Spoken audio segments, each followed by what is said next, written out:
बिस्मिल्लाहिर्रहमानिर्रहीम। अस्सलामु अलैकुम वरहमतुल्लाहि वबरकातुहू। यूट्यूब चैनल आसान इलाज में आपको खुशामदीद और मैं हूँ ज़ियाउल्लाह। मोहतरम नाज़रीन, जब हैज़ा या कॉलरा का नाम सुना जाता है तो ज़हन में फौरी तौर पर मौत का तस्वर कायम हो जाता है, क्योंकि ये वबाई मर्ज़ है और इतनी तेज़ी के साथ फैलती है कि इसे यूएनओ ने अपनी फहरिस्त में शामिल किया हुआ है। क्योंकि जब हैज़ा होता है तो ये मौत उस दरवाजे पे दस्तक ज़रूर देती है। बहुत ख़तरनाक, बहुत जल्द मौत से हमलार कर देती है ये बीमारी। मैं थोड़ा सा इसकी वजाहत कर दूँ कि आम मोशन, पेचिश और हैज़ा में फ़र्क क्या होता है। क्योंकि जब मरीज़ आता है तो यही कहता है कि मुझे हैज़ा हो गया है, मुझे हैज़ा हो गया है। हैज़ा एक अलग बीमारी है, मोशन आम जो होते हैं या फूड पॉइजनिंग ये अलग बीमारियाँ हैं और पेचिश अलग बीमारी है। इन तमाम की अलग अलग अद्वियात होती हैं, एक ही दवाई इन तमाम पे कारगर कोई नहीं होती। हैज़े के मोशन अमूमन पीच की तरह, जब चावल की पीच होती है सफ़ेद रंग की, इसके इस तरह के होते हैं।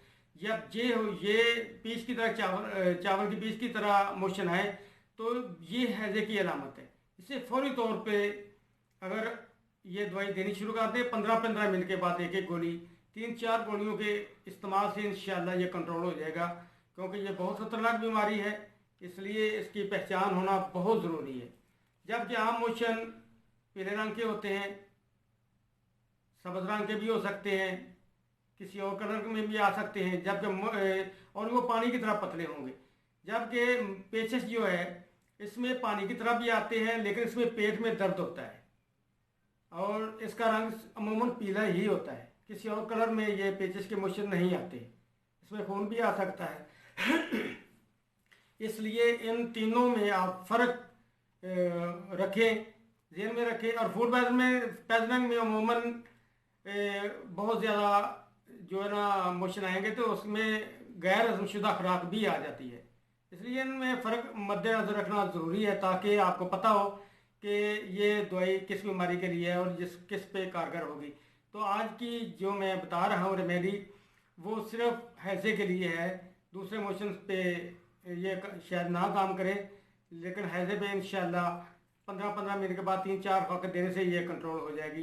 तो मैं देखते हैं इसमें कौन कौन सी चीज़ें मौजूद हैं। ये चीज़ें आपके सामने दो पड़ी हुई हैं। ये सुर्ख मिर्च है, इसे आपने लेकर कूट कर इतना बारीक करना कि कपड़ छान कर लें। ग्राइंडर की पिसी हुई आप ना लें, किसी चट्टू वगैरह में अच्छी तरह धूप लगी हो तो ये बड़ी जल्दी पिस जाती है, कोई मसला नहीं इसमें। ये राई है, ये देखें एक ही जैसे दाने हैं, एक ही कलर के हैं। ये देखभाल कर लें, क्योंकि आमतौर पर सरसों दे देते हैं, मोटे मोटे दाने होते हैं उसके। ये बारीक दाने होते हैं और एक ही कलर के होते हैं। ये देखभाल कर आपने लेना है, इससे अलग आपने पीस लेना है।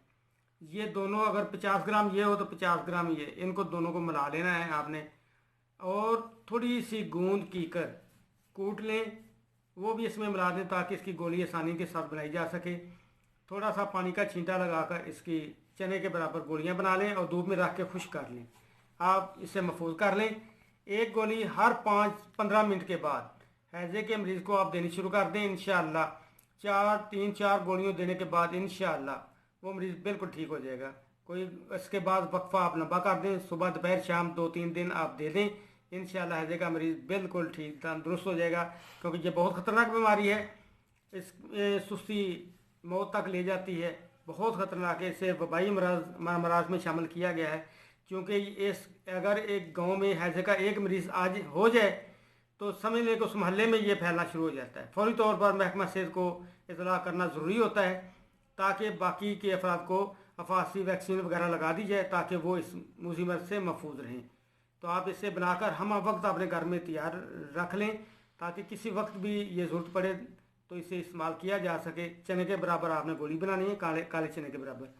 इंशाल्लाह ना तो ये ब्लड प्रेशर लो होने देगी, फौरी तौर पर जिस्म ठंडा होता हो गर्म होना शुरू हो जाएगा। तो आप हम अपनी दुआओं में याद रखें। तो जिस दोस्त ने अभी हमारा चैनल सब्सक्राइब नहीं किया वो कर ले, ताकि हर वीडियो उस तक पहुँच जाए। वस्सलामु अलैकुम वरहमतुल्लाह।